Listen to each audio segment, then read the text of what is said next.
Hello मुलांनो, आणखीन एका नवीन व्हिडिओमध्ये तुमचे स्वागत आहे.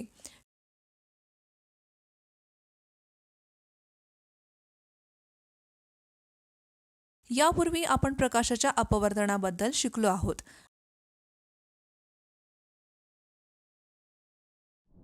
आता उशीर न करता चला भिंग आणि भिंगाद्वारे प्रतिमा निर्मितीविषयी माहिती मिळवूया.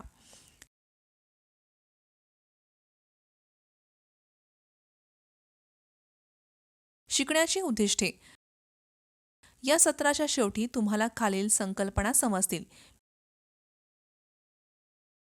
भिंग, उत्तल भिंग, अवतल भिंग,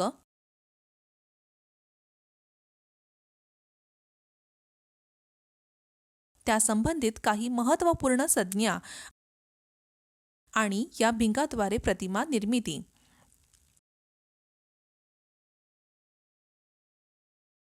महत्त्वाची संज्ञा: भिंग, उत्तल भिंग, अवतल भिंग.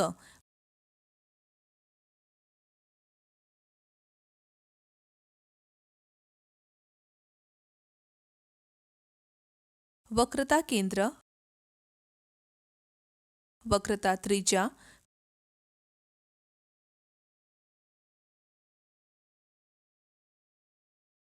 प्रधान अक्ष, ऑप्टिकल केंद्र, छिद्रफळ अपर्चर, प्रमुख बिंदू किंवा फोकस.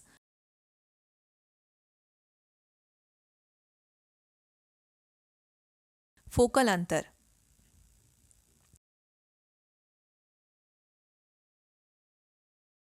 सत्र सुरू करण्यापूर्वी चला या संकल्पना नकाशावर एक नजर टाकूया.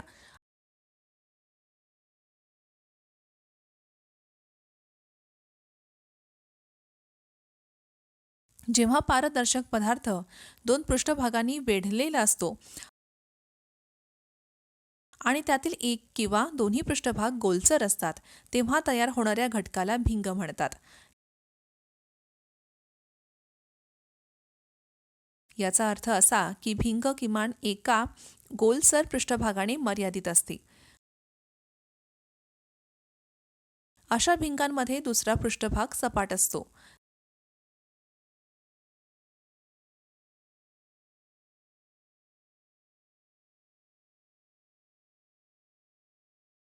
जर भिंगांचे दोन गोलसर पृष्ठभाग बाहेरच्या दिशेने फुगलेले असतील तर त्याला द्विगोल उत्तल भिंग म्हणतात. अशा लेन्सला दुहेरी बहिर्वक्र लेन्स म्हणतात.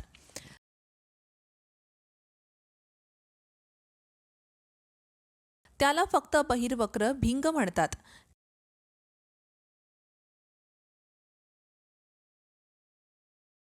कडांच्या तुलनेत मध्यभागी ते जाड आहे.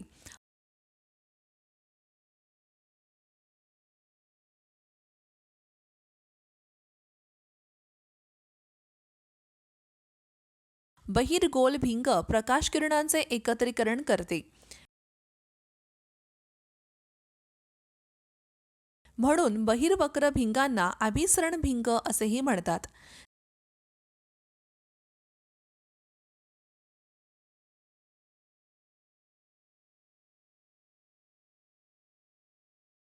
त्याचप्रमाणे दुहेरी अंतर्गोल भिंग दोन गोलाकार पृष्ठभागांनी वेढलेले असते, जे आतील बाजूस वक्र असतात.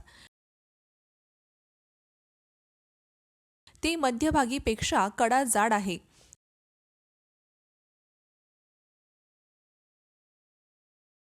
असे लेन्स प्रकाश किरणांना वेगळे करतात. म्हणून अंतर्वक्र भिंगांना वळणारे भिंग असेही म्हणतात.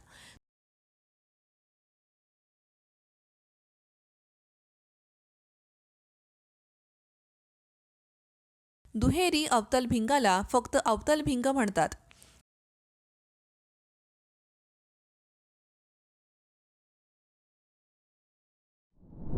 लेन्स विविध प्रकारचे असू शकतात. काही सामान्य लेन्स म्हणजे double convex lens,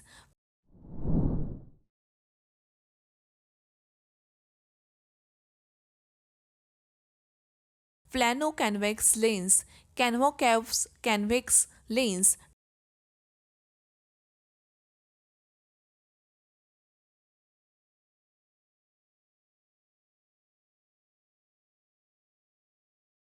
double concave lens, plano concave lens,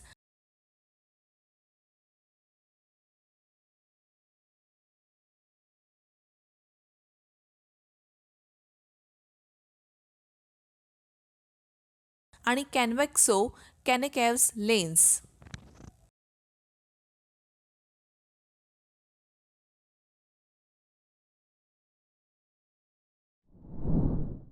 आता आपण भिंगांशी संबंधित काही महत्त्वाच्या संज्ञांमधील जाणून घेऊया. वक्र पृष्ठभाग आणि वक्रता केंद्र.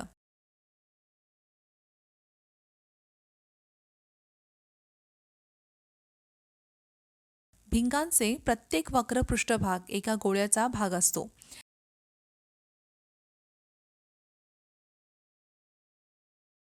या गोळ्याच्या केंद्रबिंदूला भिंगांचे वक्रता केंद्र म्हणतात. हे सी या अक्षराने दर्शवले जाते. कारण भिंगाला दोन वक्र पृष्ठभाग असतात, त्यामुळे त्यांची केंद्रबिंदू C1 आणि C2 अशा प्रकारे दर्शवली जातात. वक्रता त्रिज्या. वक्रता केंद्र आणि भिंगाच्या वक्र पृष्ठभागामधील अंतर वक्रता त्रिज्या R म्हणून ओळखले जाते.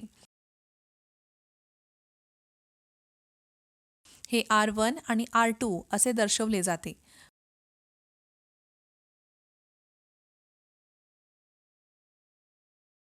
मुख्य अक्ष.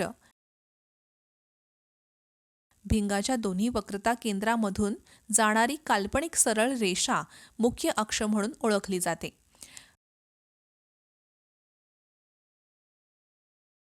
प्रकाशीय केंद्र.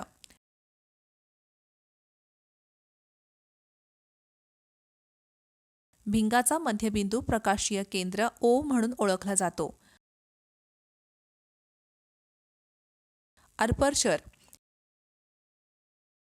भिंगाच्या गोलसर कड्याचा प्रभावी व्यास अपर्चर म्हणून ओळखला जातो. मुख्य केंद्रबिंदू. भिंगांवर समांतर किरणांचा समूह पडल्यास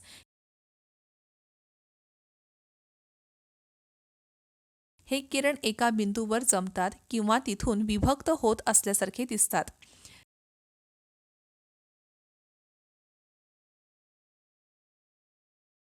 या बिंदूला मुख्य केंद्रबिंदू किंवा फोकस F म्हणतात.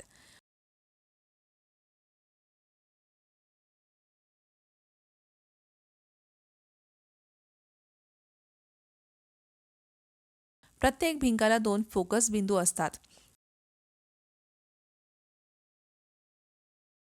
फोकल लांबी. मुख्य केंद्रबिंदू आणि प्रकाशीय केंद्र यांच्यातील अंतर फोकल लांबी F म्हणून ओळखले जाते.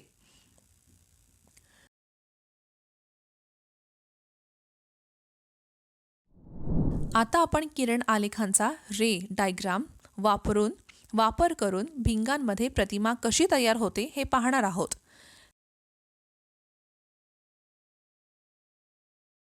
त्याआधी आपण किरण आलेख तयार करण्यासाठी काही नियम शिकूया.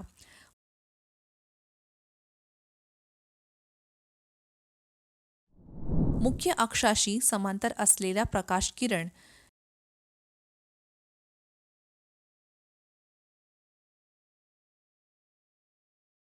जर एखादा प्रकाश किरण वस्तूपासून येत असताना मुख्य अक्षाशी समांतर असेल तर उत्तल भिंगातून अपवर्तनानंतर तो विरुद्ध बाजूच्या मुख्य केंद्रबिंदूमधून जाईल.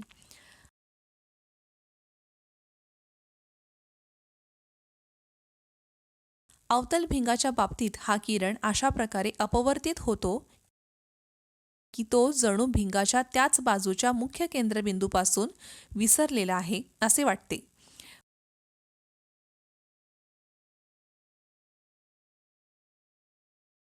मुख्य केंद्रबिंदूमधून जाणारा प्रकाश किरण जर एखादा किरण उत्तल भिंगाच्या मुख्य केंद्रबिंदूमधून जात असेल तर तो भिंगातून अपवर्तनानंतर मुख्य अक्षाशी समांतर बाहेर पडतो.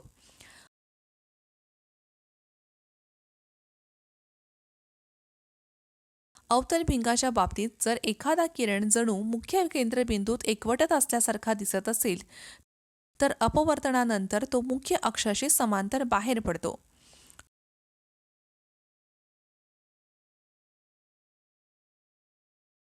प्रकाश किरण जो भिंगाच्या प्रकाशीय केंद्रातून जातो. जर कोणताही प्रकाश किरण भिंगाच्या प्रकाशीय केंद्रातून जात असेल तर तो कोणत्याही अपवर्तनाशिवाय सरळ जातो. भिंग प्रकाशाचा अपवर्तन करून प्रतिमा तयार करतात.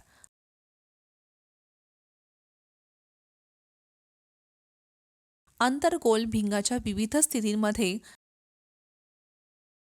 तयार होणाऱ्या प्रतिमांचे स्वरूप, स्थान आणि आकार येथे दिले आहेत. जेव्हा वस्तू अनंतावर ठेवली जाते, प्रतिमा वास्तविक आणि उलटी असते. ती फोकस F2 वर तयार होते.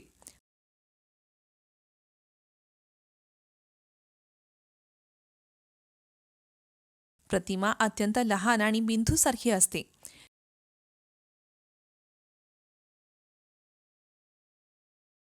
जेव्हा वस्तू 2F1 च्या पलीकडे ठेवली जाते, प्रतिमा वास्तविक, रिअल आणि उलटी असते. ती F2 आणि 2F2 च्या दरम्यान असते, तयार होते. प्रतिमा लहान, डिमिनिश्ड असते. जेव्हा वस्तू 2F1 वर ठेवली जाते, प्रतिमा वास्तविक, रिअल आणि उलटी असते. ती 2F2 वर तयार होते. प्रतिमेचा आकार वस्तूच्या आकारा इतका असतो.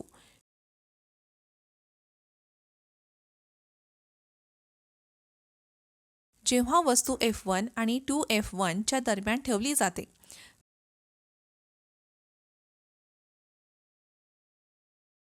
प्रतिमा वास्तविक आणि उलटी असते. ती 2F2 च्या पलीकडे तयार होते. प्रतिमा मोठी असते.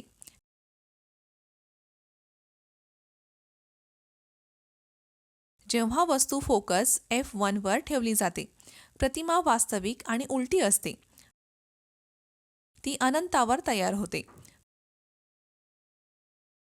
प्रतिमा अत्यंत मोठी असते.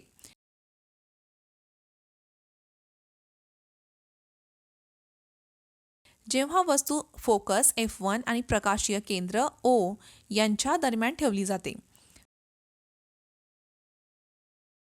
प्रतिमा आभासी आणि उभी असते. ती त्या भिंगाच्या बाजूला तयार होते जिथे वस्तू ठेवली आहे. प्रतिमा मोठी असते.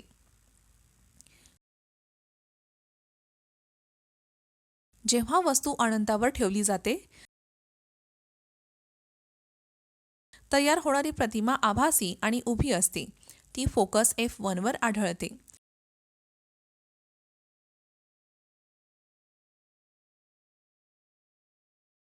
प्रतिमा अत्यंत लहान आणि बिंदूसारखी असते.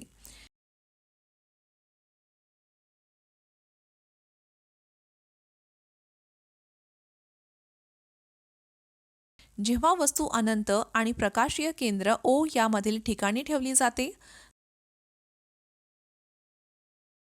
तयार होणारी प्रतिमा आभासी आणि उभी असते. ती फोकस F1 आणि प्रकाशीय केंद्र O यांच्या दरम्यान बनते. प्रतिमा लहान असते. कोणत्याही स्थितीत अवतल भिंग नेहमीच आभासी, उभी आणि लहान प्रतिमा तयार करते.